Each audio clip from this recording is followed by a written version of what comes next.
I'm excited to welcome for the first time ever Mr. ComiCade himself, the biggest kid in comics. He's here Hello. to talk with us tonight. I'm excited. Hi. I'm trying to get this connection to work here. I've got such a poor connection where I am, so hopefully this is working. Can you hear me all right? Yeah, you're coming through good, man. Awesome, because now I'm standing. I was sitting a minute ago, so we're gonna try this. Maybe it'll be more like Right. a antenna, you know? Yeah, well, the tripod tends to act like an antenna. I don't know how it works necessarily, but somehow this does work a little bit better. So Yeah. I rarely do Magic live. of the internet. I rarely do lives. I usually do everything pre-recorded because of this issue. So Yeah. we're gonna try. We're gonna try. It's all good, man. Just so you know, if it starts breaking up, I apologize in advance. Yeah. Don't worry, we'll cover for you. Awesome. So, I wanted to ask you because I know one thing that's very unique about your channel is that you aren't necessarily keeping up with like what's coming out today. You read more like classic stuff and a lot of like Hanna-Barbera inspired books and things like that. And so I wanted to ask you, like, I think you are reading the newer Batman and Scooby-Doo adventures, right? I plan to. I have not read a single one of them yet because I'm waiting on issue 2. I'm gonna get issue 2, which I've just actually ordered for my LCS. So when that comes in, I'm gonna read that up. But yeah, like newer stuff in the sense of like what fits me and my personality. I grew up on a lot of like 90s reruns and stuff like that. So a lot of that to me is comics. That's like the heart for me. So I love coming back to that and showcasing that in what I talk about. But everything I show on my channel is stuff that I genuinely read. It's like there's some people like it's like, well, why don't you want to read this horror comic? You want to read this, and it's like, well, you don't understand. Like what I'm actually showing, what I'm showing on my channel is what I actually read. I actually do enjoy reading Scooby-Doo, and I actually do enjoy reading Sonic. There's some like a friend of mine, TK. He was gonna throw in a bunch of stuff like that was just like I don't know, more mature stuff. Like in a box he was sending me. I was like, that's great and all, but actually, if you could send me some more like Nightcrawler or something, like something that like fits me better. And Yeah. he did. He ended up throwing me out some Nightcrawler, so that was cool. Yeah. Yeah, comics tends to be a pretty quick spiral into like the darkness, you know, and all these like dark reinventions. I haven't read it, but oh yeah, I think there's a place for everything, you know, but I think as a medium we tend to quickly go to like I want the dark serious take of everything, and sometimes it can be fun, you know. I get some comments that's like on the Sonic videos. I'm glad that they like them. I'm glad that they're talking about it for their kids. But a lot of the times they'll say, oh, this would be great to show my kid. This would be great to get my kid. And I'm like, yeah, but you know, like when he's done with it, maybe you read it, or like when you know, like you read it first and then give it. But they think it's just like, well, you know what? I'm an adult, so this comic obviously it can't appeal to me. In my personal opinion, there's some great kid stories out there. I mean, like Sonic the Hedgehog, for instance. That actually has some seriously mature writing I didn't expect, like, at all. I love that series. Yeah. Absolutely love it. I read it for fun. I enjoy it. Yeah, I mean, Sonic, they have long runs of the comics, and that's one thing about the comics business, especially nowadays, is a run doesn't make it very far before they're ready to reboot, because the number 1 is going to outsell number 32, you know? And the fact that Sonic has like 50 and 60 issue runs and stuff, like that lets you know there's some quality there, that it's not just a cash grab by Sonic Team or whatever. I actually have here with me, I brought over some just in case we were to talk about the comics that I talk about on the channel. I brought over Sonic the Hedgehog. This is volume 3 of the IDW series, and this is what I'm doing my next quick comic review on. So the very next quick comic review that's coming out will be on this one. I have to give it a brief once over, just a look over. again, just to get my bearings and find my place, because I read through these very quickly, and then I come back. I have to pick up some material that I've lost along the way. Yeah.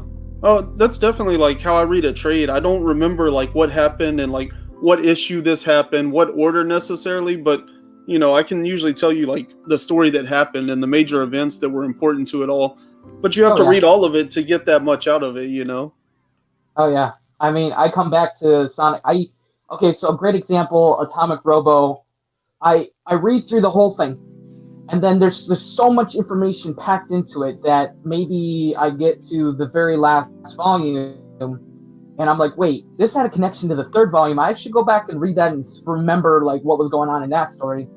And it's actually a lot of fun with Robo, because Robo is just jam packed with the story. There's a lot going on. Yeah. In a good way. Yeah, there was a new comic that recently came out this week that's sort of like that, where it's just got like so many layers, and this was the first issue, but the world it's setting up and everything, there's so many layers. I can already tell you that like in the third issue, I'm probably going to be going back to reread number 1. Did you talk about that with Mark on Legion? I believe I heard you guys briefly mention. Yeah. Yeah, it's called Out of Body. Yeah. Oh yeah, we see you in the chat there.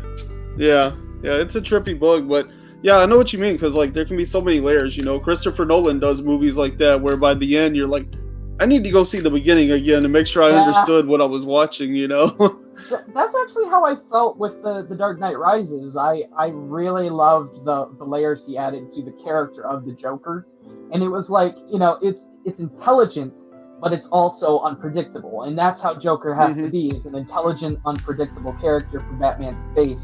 They did an excellent job with Heath Ledger in the Joker in that story, and I refer to it often. Like, just recently I went back and watched it again, because I completely, like, it had been like years since I've seen it. So I watched it from the beginning. I watched it from the first to the third, and I still feel like the second.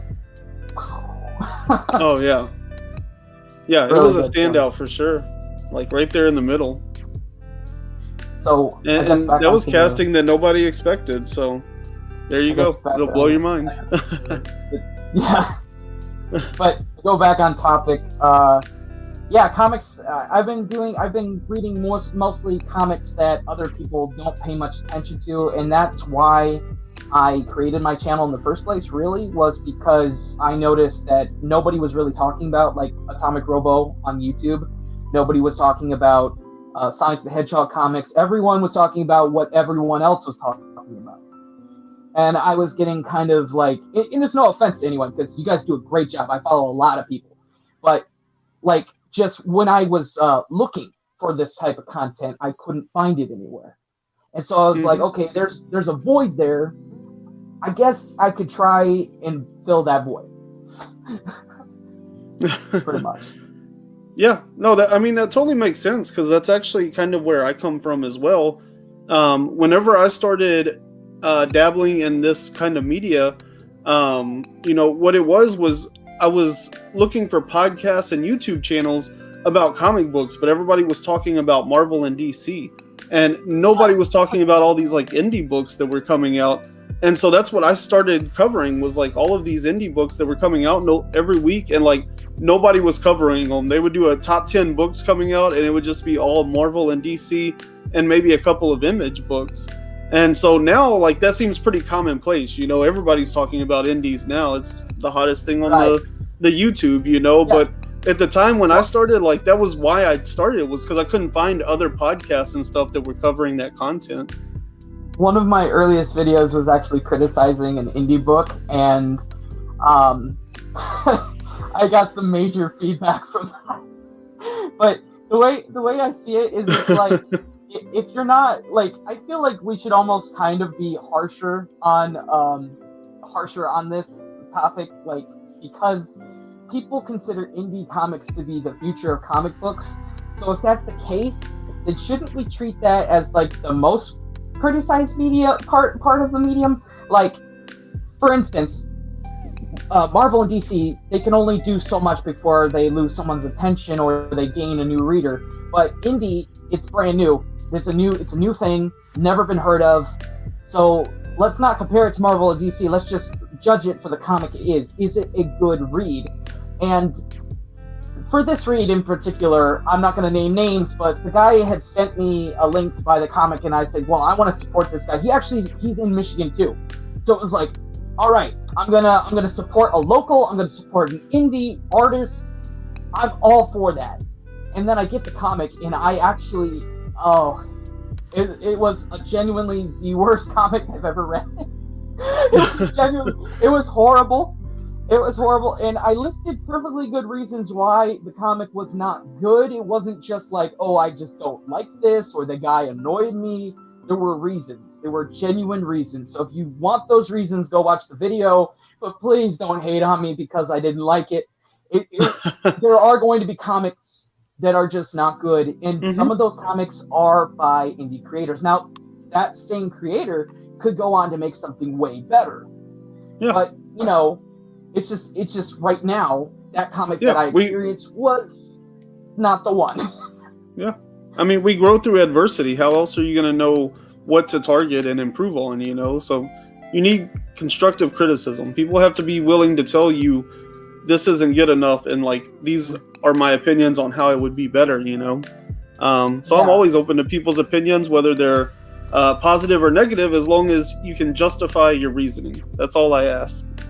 I have tried to keep things more positive in recent days, focusing on things that I genuinely like. But with like quick comic reviews, like if I was to do a full-length review, I'm very wordy. So it's like, it could go on for 20 minutes, or we could just do quick comic reviews and I'll give you the best and the worst.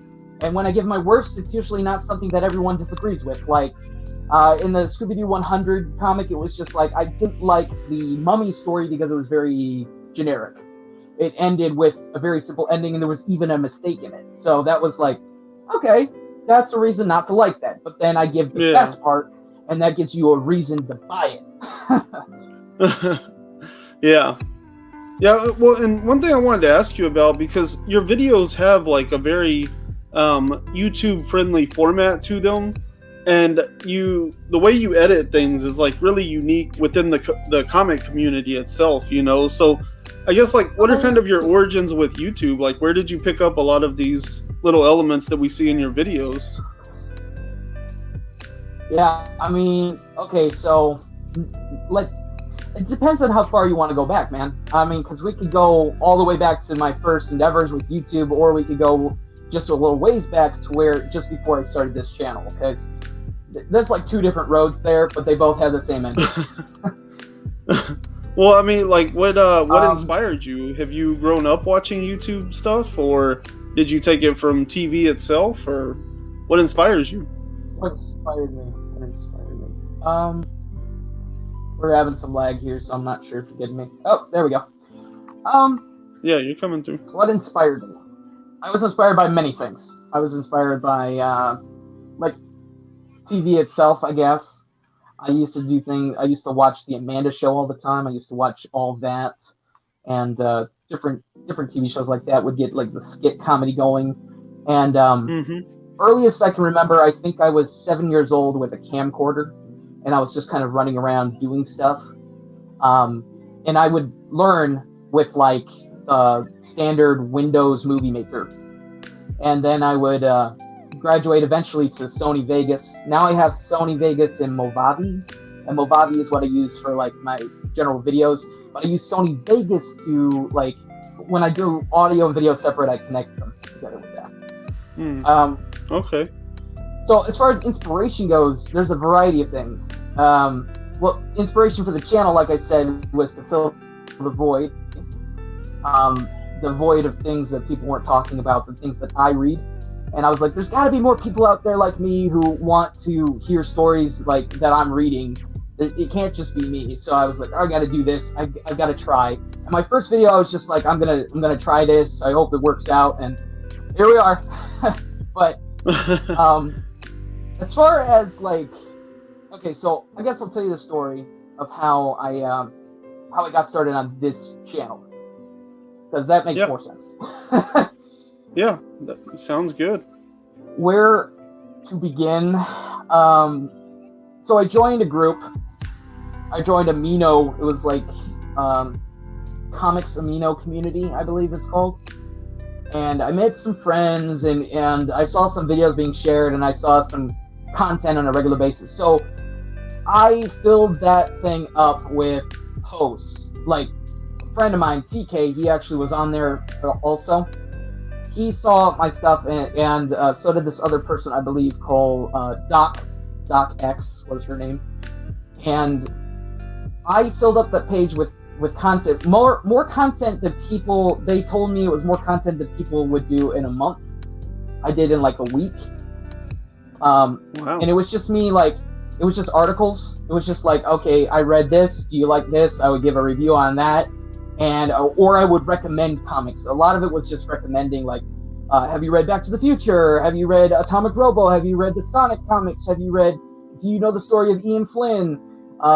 Stuff like that. And yeah, I would get some feedback, and then I was like, okay, well, this is doing great.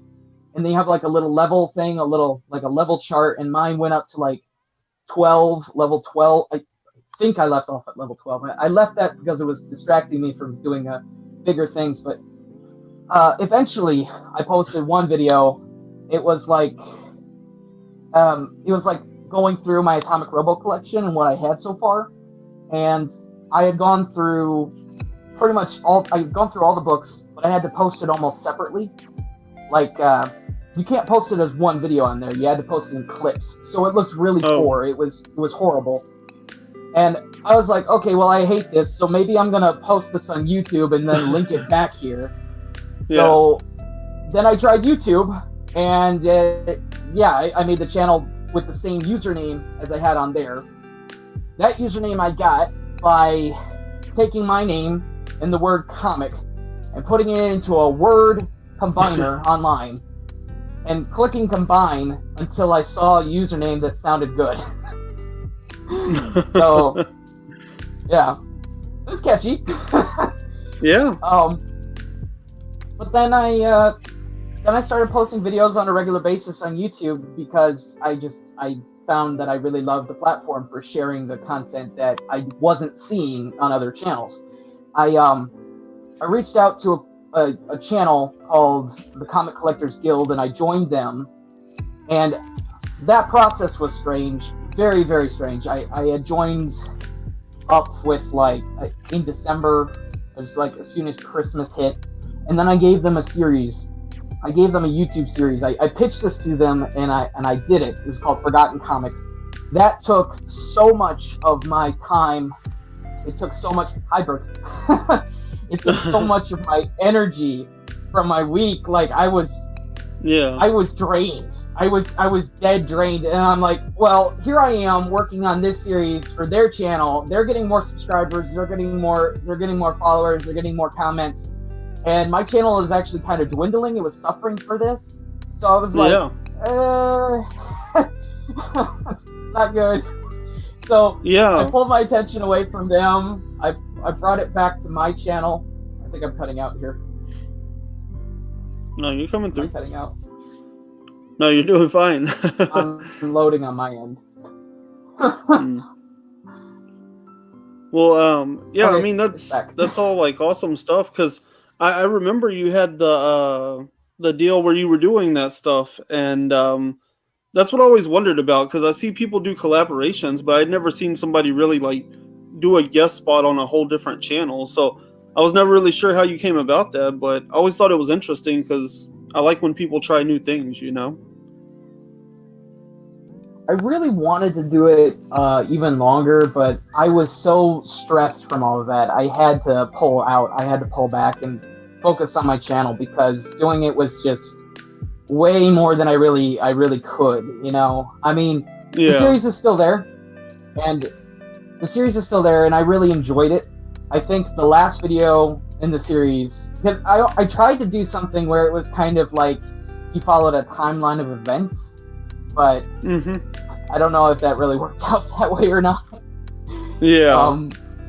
At the end, it was just me at like the computer, and it's supposed to be me watching the show like 2 years later.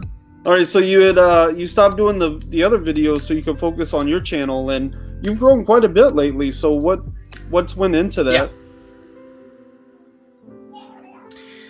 that? Quick comic reviews definitely have helped the channel quite a lot.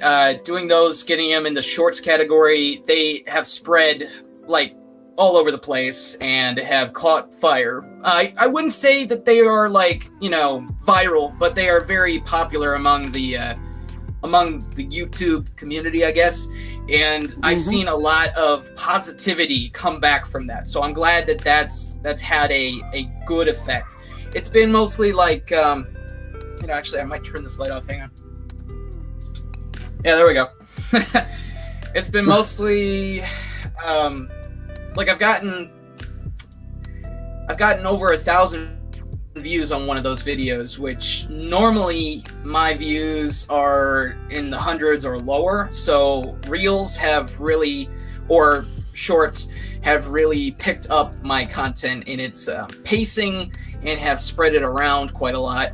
But I wouldn't say the effort into long format videos has dwindled any. I've been working harder actually to combine the two because there's actually quite a bit of a pull. And it's 50-50 down the middle. Everyone wants either shorts or long format videos, so I guess they want both, and that's what I got to give them. So it's been part of my part of the effort has just been trying to keep that going lately. Yeah, I do both. You know, I do like I've started doing live streams more recently. You know, I've done a lot of long form stuff for the most part, but with the advent of shorts, it's really changed the way the community interacts and the way that you get picked up in the algorithm. And so we have seen a lot of people change things around. I've definitely, my shorts have mostly become like PSAs and like community outreach sort of efforts. Whereas like my long form stuff is more like interviews and things like that. But I always find yours entertaining because you match your pacing with your video length. The way that you present your shorts and stuff, your quick comic reviews, like it matches the pacing of a 1-minute video. It feels like I'm getting a lot out of it because of how well it's edited together on top of that. And then you always have like those really awesome outros. So you've definitely found your way through the shorts algorithm better than some of us, I think. Well, thank you. So when I saw the like TikTok and stuff spreading, I was like, So I decided to do mine a little differently. I was like, what I want to do is what I would want to watch. I don't want to watch something that's just like snap, snap, snap, and you don't get much out of it. I want to see something that's like, you get the whole thing, but quickly. So how do I do that? And with quick comic reviews, it was literally take the best and the worst and highlight those. It just like give everyone a brief synopsis, what I liked and what I didn't like, and then scene. And I would go on to do another one. And I think that worked really well. So as for editing goes, that was mostly a suggestion by Jeff from Hard to Come By. It was a suggestion by him, as well as my sister, who gave me, they both like their ideas merged in my mind, and I was like, okay, this is how I'm gonna do it. Because it was like my sister was talking about showing like the comic itself as I'm flipping through it, and that keep flipping pages. And then Jeff was like, well, what you should do is like just briefly show yourself with the comic and then like transition into that. So I was like, okay, this is what I'm gonna do. My stuff reminds you of what? It has like these kind of like old like noir tones to it, and kind of like some spy elements. It's probably like in the music, but there's something about it, like it makes me feel like you've let me in on these secrets. You know, you're showing me these secret comics that nobody knows about, and reviewing those. And so I always thought that was kind of an intriguing hook into your videos. Well, I got your channel linked here in the chat so everybody can find you, and I'm gonna add it to the description of the video as well, so that way people can find your channel and subscribe, because your quick comic reviews are definitely entertaining.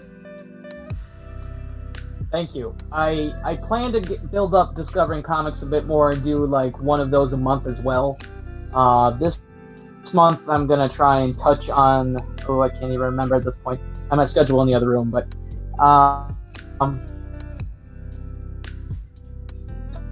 touch on different comics each month. So Yeah. and we're glitching like we're glitching like crazy over here. Oh man, it's not even you're on the screen. Horrible. Uh-oh. All right. Well, with that, let's. Oh, I guess I'm gonna go ahead and get out of here. This was a ton of fun, and I really enjoyed talking to Cade in this format.